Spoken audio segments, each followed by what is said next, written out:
देव्यै च तस्यै जनकात्मजायै नमोस्तु रुद्रेन्द्रियमानिलेभ्यो नमोस्तु चंद्रार्क मरुद्गणेभ्यः।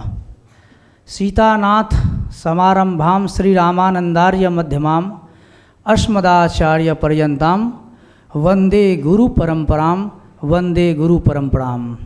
बोलिए सियावर रामचंद्र की। देखिए, श्री रामायण रिसर्च काउंसलिंग जो माता जानकी जी के राम जानकी मंदिर को जीर्णोद्धार करने जा रही है, इसमें कहीं कोई शब्द ये ना हो कि जन्मभूमि बनाने जा रही है या प्रकट स्थली बनाने जा रही है। ये 1193 में एक पूज्य संत जी ने राम जानकी मंदिर बनाई थी। आज 893 वर्ष पहले की बात है। 833 वर्ष पुराना यह मंदिर है और इसमें 12-15 एकड़ ज़मीन, जिस श्री रामलीला दास जी ने रामायण काउंसलिंग के आप सुशांत जी को आवाहन किया, समझिए उनकी पुण्य के द्वारा, उनकी जो ऊर्जा थी उस भूमि में, जो भी कोई संत तपस्या करती है किसी भूमि पर, वह भूमि कभी मिट नहीं सकती है। यह सनातन धर्म संतों से चली आ रही है, संतों के ऊपर ही सनातन धर्म है।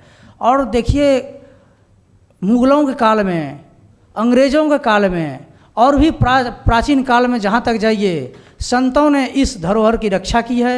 ऐसे ही 833 वर्ष से ये संतों ने रक्षा की थी इस भूमि की, और राज्य सरकार ने आज वह भूमि रामायण रिसर्च काउंसलिंग को दिया है।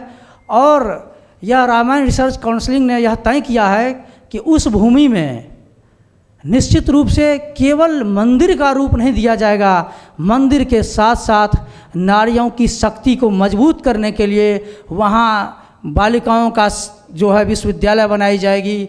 और वहाँ जितने भी रिसर्च रामायण अर्थात राम जी का चरित्र और माता जानकी जी का चरित्र, जैसा संसार इस सृष्टि में किसी का चरित्र नहीं हुआ, भगवान राम जी का ऐसा चरित्र था और माता जानकी जी की ऐसा चरित्र था जिसको पर पूरे रामचरित्र मानस लिखा गया।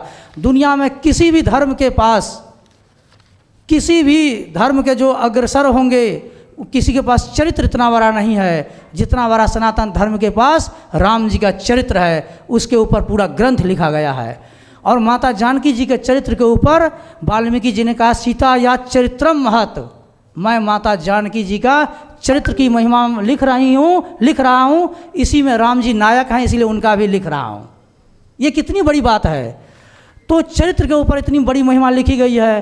तो आज रामायण रिसर्च काउंसलिंग के द्वारा निश्चित रूप से वहाँ चरित्र निर्माण करने की प्रक्रिया होगी, वहाँ बड़ी व्यवस्थाएं होगी सनातन धर्म को मजबूत करने के लिए, भारत के जो परंपरा है उसको मजबूत करने के लिए, और हमारे सनातन संस्कृति की जो लुप्त होते जा रही है उन भाषाओं को, उन संस्कृतियों को उत्थान करने के लिए निश्चित रूप से संकल्पबद्ध हैं और संकल्पबद्ध होकर के कार्य करेंगे। इन्होंने कहा कि मिथिला के लोगों को आप आह्वान करिए, इसमें जुड़ें।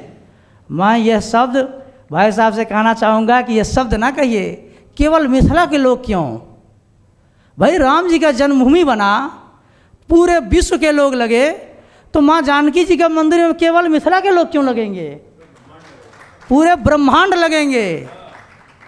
भारत से शुरुआत होगी और पूरे धरती के लोग लगेंगे और दिव्य से दिव्य उसका मंदिर, राम जानकी जी का मंदिर निर्माण हो। उसमें माताएं, शक्ति बहनें, अपने माताओं से, बहनों से मैं आह्वान करूंगा कि आप लोग भी, आपका देखिए मीराबाई, पद्मावती, सुरसरी देख लीजिए आप, और देवियों में देखिए तो माता जानकी जी, पार्वती जी, लक्ष्मी जी, सभी शक्तियाँ, जब शक्ति ही मजबूत होती है तभी देश और ब्रह्मांड की सृष्टि चलती है। तो मैं आप लोगों से आह्वान करूंगा, माताओं और बहनों से विशेष रूप से आह्वान करूंगा कि माँ, ये मिथिला की भूमि में और राम जानकी जी का दिव्य और भव्य मंदिर बनने जा रहा है, तो माताओं और बहनों का विशेष योगदान होनी चाहिए। बाकी देशवासियों से आज मेरा यह अपील है कि आप सब लोग जिस तरह से राम जी के मंदिर में लगे थे, रामलला जी के मंदिर में अयोध्या में, उसी तरह से मिथिला के इस मंदिर में आप सब लोग यथा योग